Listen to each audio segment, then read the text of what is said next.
મારું નામ નિકિતા માસી છે ને અમારા એરિયા બાબતની બબાલ ચાલતી જ હતી.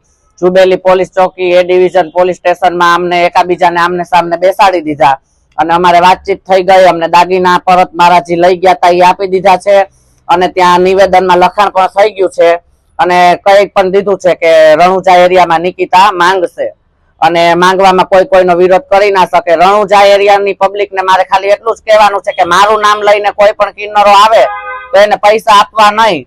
હું વર્ષમાં એક જ વાર તહેવાર માંગવા આવીશ કારખાના અને ઘરે ઘરે. હું સાથે હોય તો જ પૈસા આપવાના. અને બીજું કહેવાનું એમ છે કે અત્યારે અલગ ટાઈપની ચાલ રમી રહ્યા છે પણ એ ચાલમાં કોઈ પબ્લિક સાથે મારે ઝઘડો થાય તો એની જવાબદાર હું રહું. બાકી કોઈ અજાણ્યા ઈસમો આવી અને કોઈ કિન્નરો આવીને મારી ઉપર હાથ ચાલાકી કરશે તો રાજકોટના ત્રણેય ઘરવાળા જિમ્મેદારી રહેશે. ત્રણેય ઘરના કિન્નરો જિમ્મેદારી રહેશે. બસ આટલી જ મારી અરજી છે. અને રણુજા કોઠારિયા વિસ્તારમાં હું એટલું જ કહેવા માંગુ છું કે હું સાથે હોય અને હું પોતે હોય તો જ પૈસા આપવા. હું ના હોય તો કોઈએ પૈસા આપવા નહીં. એની જવાબદારી મારી રહેશે નહીં.